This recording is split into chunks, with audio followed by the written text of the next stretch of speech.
வாங்கியாச்சு. என்ன மீன் வாங்கியிருக்கேன்னு பார்த்துடலாமா? வாங்க பார்க்கலாம். இன்னைக்கு ஏன் வெளியில் வந்திருக்கேன்னா இன்னைக்கு ஒரு மீன் கூட வாங்கிட்டு வந்திருக்கு. நல்லா இல்லை, வெயில் பார்த்தீங்களா நம்மளுக்கு? வாங்க பார்க்கலாம்.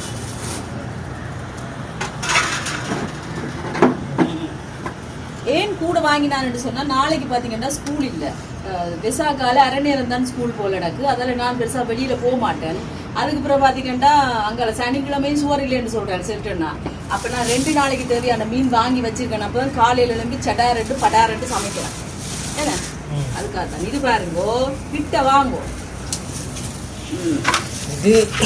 இதுதான் திரளி மீன். இந்த 4 திரளி மீனும் எவ்வளோ சொல்லுங்க பாப்பாம்? 400 ரூபா. 4 திரளி 4 5 திரளி பரவாயில்ல, 100 ரூபா. ஓ என்ன இவ்வளவு பார்த்தீங்கன்னு சொன்னால் 400 ரூபா நண்பர்களே. 125 ரூபா ஒரு திரளி. அதோட வாங்கிக்கொண்டு வந்துட்டேன். அதுக்கு பிறகு இது பாருங்க, ஒரு ஆள் பார்த்தீங்களா? இறால் குத்துது அந்த கையில், அந்த மூஞ்சி.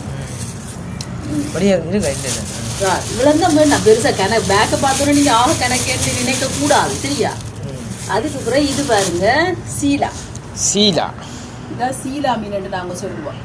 இங்க சீலான்னு தான் சொல்றது. சில பேர் வேறு பேர் சொல்லிடும், எனக்கு தெரியல. இதுவும் வாங்கிட்டு வந்தேன். இது 800 ரூபா.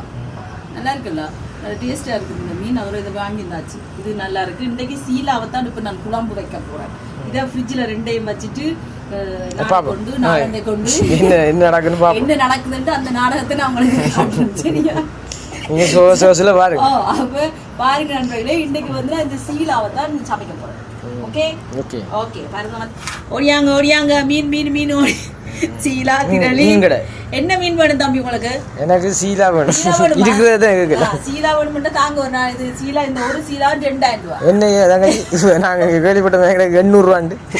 800 ரூபாய்க்கு வேணா எங்களுக்கு லாபம் விற்கலாம் இல்ல. அப்ப நீங்க தாங்கோ, நான் எடுத்துட்டு போங்க தம்பி. ஓகே நண்பர்களே, இதான் வாங்கினாங்க. வீடியோ பிடிச்சிருந்தா சப்ஸ்கிரைப் பண்ணுங்க. ரைட்டுடா, பை.